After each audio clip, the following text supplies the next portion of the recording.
Carolina, sou aluna de Comunicação e Multimeios. Eu vou trabalhar análise poética da cor e da forma nos trabalhos do designer gráfico brasileiro Elifas Andreato, entre os anos de 1970 e 1980.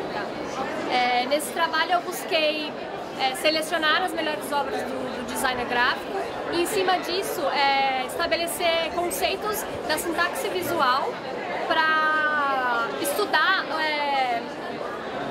o que a obra do designer queria referenciar na época da ditadura, que foi uma época muito presente para o designer. Então, na verdade, o tema da pesquisa foi junto com o meu orientador Camelo. Eu estava querendo muito trabalhar com a psicologia da cor e da forma e eu não conhecia o Elifas. Eu conhecia as capas dele, mas eu não conhecia ele propriamente dito, eu não conhecia quem tinha feito as capas. E aí ele me falou, eu conheço o Elifas Andreato e ele fez a capa de tal pessoa. Na época ele falou do Chico Buarque. Eu fiquei, que legal, então vamos conhecer um pouco mais. E aí eu vi que ele tinha ele tinha esse comprometimento com as pessoas da música popular brasileira, com os cantores da música popular brasileira. E eu gostei muito por se tratar da música mesmo brasileira, e eu também pesquisei muito sobre a questão dos trabalhos dele, porque ele tem uma gama de trabalhos enorme e todos os trabalhos dele remetem à brasilidade. E essa brasilidade é uma questão que ele leva para fora também. Por exemplo, nessa revista Latina, que tem o Gilberto Gil, é uma revista japonesa que tem todo o conteúdo de eventos, cinema, tudo voltado ao Brasil, que ele leva para o Japão para as pessoas se interessarem pelo que acontece aqui. Bom, eu acho que essa questão de você analisar as obras e de você entender o processo criativo do designer foi uma coisa rica, porque eu não tinha entendimento de como funcionava isso. A gente vê isso na sala de aula, mas na prática é uma coisa totalmente diferente. Então, quando a gente conhece o processo, a intenção dele fazer alguma coisa, a mensagem que ele quer passar, é uma coisa que você fala, nossa, eu pensava uma coisa totalmente diferente e é outra. Por exemplo, essa obra aqui, que eu não tinha noção do que era, mas ela faz uma referência ao Vladimir Herzog, a morte do Vladimir. Então, na época, ele contestou como que ele morreu, porque disseram que ele tinha se suicidado, e na verdade não, ele foi maltratado até a morte.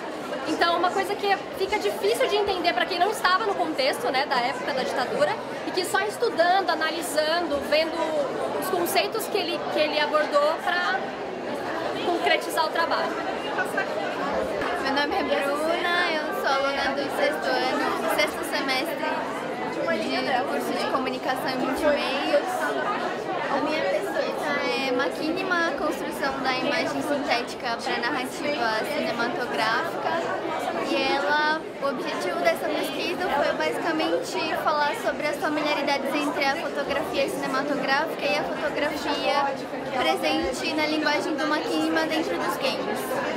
O tema surgiu porque eu queria pesquisar a relação da imagem real com a imagem virtual. E qual a diferença entre as duas, e se é a relação entre as duas, e como isso se dá para o cinema. A conclusão é que o Maquinima ele possibilitou com que os usuários eles pudessem virar produtores de conteúdo. Porque o Maquinima começou nos anos 90 e hoje em dia ele é muito presente nas plataformas como uma linguagem de contar histórias, como um tipo de produção para as pessoas, para o público em geral. Então, por exemplo, uma pessoa que gosta de videogame, ela pode usar o videogame, a imagem do videogame para construir um novo tipo de narrativa ou para construir um novo tipo de conteúdo em cima daquela imagem, aquela imagem virtual, a imagem do game. Foi desafiador. Deu muito trabalho, mas foi muito bom. Foi um aprendizado muito bom. Meu nome é Rodrigo, eu sou da graduação de História aqui na PUC e o nome do meu trabalho se chama Escarificações como Práticas de Transformação, as relações entre ameríndios e missionários no Rio Cajale no século XVIII. A minha pesquisa ela se trata da modificação corporal presente nas sociedades da Amazônia, aqui no Brasil e também na América, eu busco confrontar o que supõe a modificação corporal contemporânea em contraste com a modificação corporal nas sociedades primitivas, entre aspas.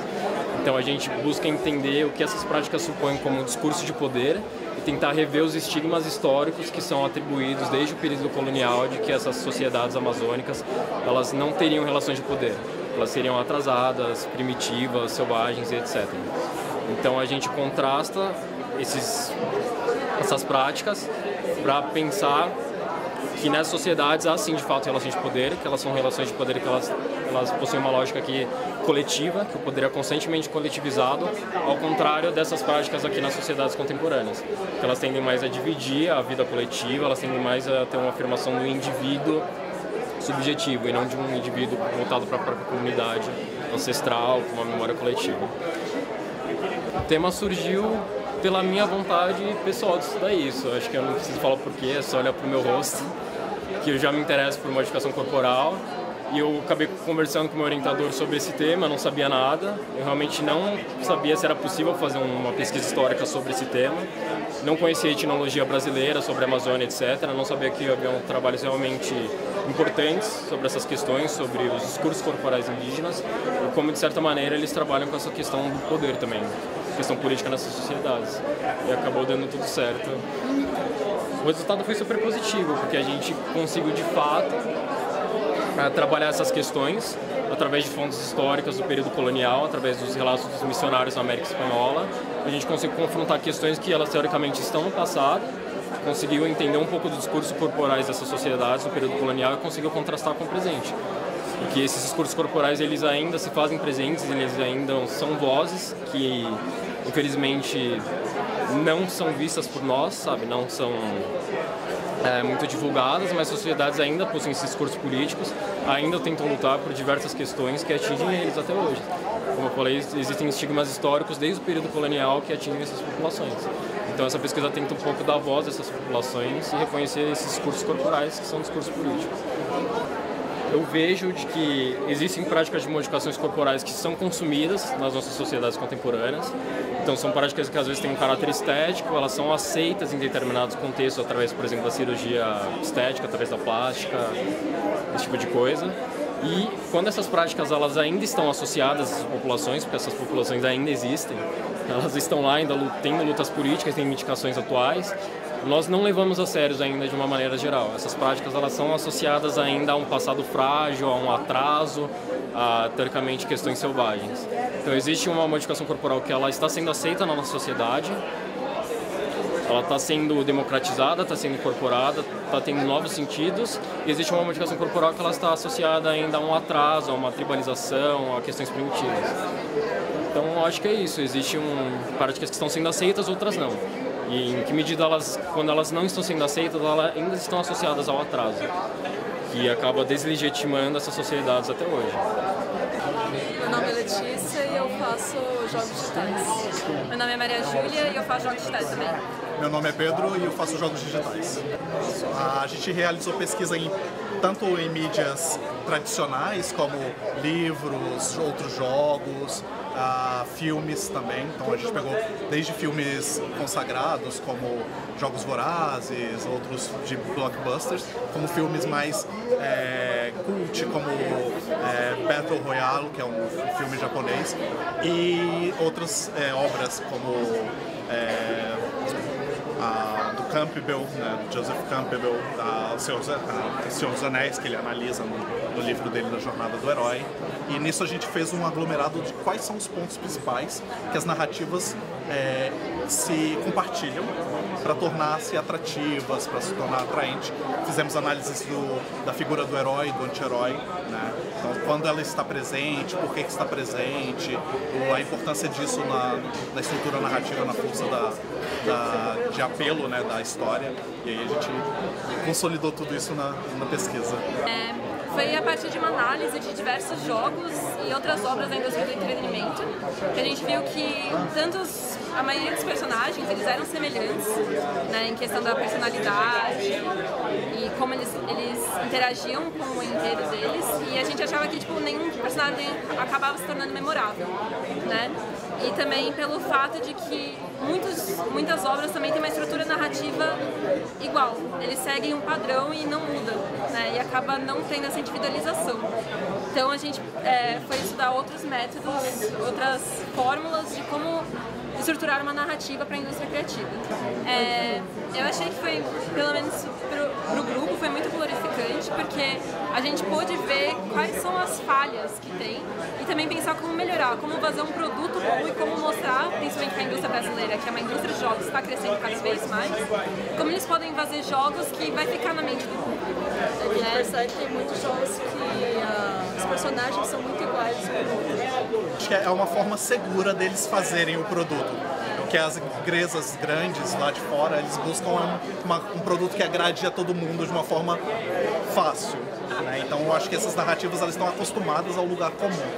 E esse lugar comum já se demonstra um pouco desgastado. Então, trazer um produto com uma cara diferenciada, uma roupagem diferenciada, pode trazer questões que ainda não foram discutidas à tona. Então, como trabalhar o nosso projeto, a gente trabalhou uma história que é construída em torno de uma escola onde a prática de bullying ela é muito forte, que acaba levando crianças e adolescentes a cometerem suicídio, a saírem da escola. Então, a gente tenta dar essa roupa, tenta através dessa pesquisa mostrar que as narrativas podem ser tão atrativas tratando de temas diferentes também, que não são os comuns que abordados. Se a gente pegar o mercado indie, muitos dos jogos que mais se destacam são esses que fogem do padrão. E a gente tem exemplos como o jogo do Transistor, que fala sobre uma menina que perde a voz, né? A gente tem também diversos jogos que quando tratam de um jogo blockbuster que foi das duas meninas de cabelo de volta no tempo, sabe? Fotografia. Eu também. Mas tem um que é famoso, que é o Undertale, que é um jogo indie também, que trata da relação entre a amizade, confiança, você não simplesmente julgar a pessoa pela sua aparência e você tratar ela como pelo que ela pode te oferecer mesmo, não pelo esse primeiro contato apenas. Hoje a gente está tendo mais abertura para esse tipo de mercado. Recentemente teve a BGS, né, que é a Brasil Game Show, então teve expositores do mercado indie ao lado de grandes expositores do mercado global.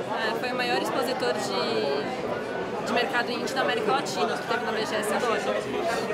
E a gente tem também um dos maiores eventos, tanto acadêmico e tanto de indústria no Brasil, que é a BIG. E também, hoje em dia, as pessoas tendem a comprar mais indie porque eles têm um preço muito mais acessível do que os grandes jogos. São mais atrativos. E não precisa, muitas vezes um jogo indie não precisa de um super computador para você poder jogar, o que faz muitas pessoas serem adeptas a esse mercado. Além disso, o mercado indie ele atrai também porque as pessoas se identificam com quem produz o jogo.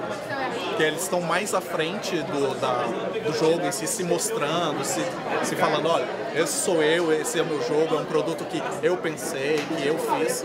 E aí os usuários também se identificam com isso. Não é uma marca, não é uma empresa X que está só vendendo para um enlatado.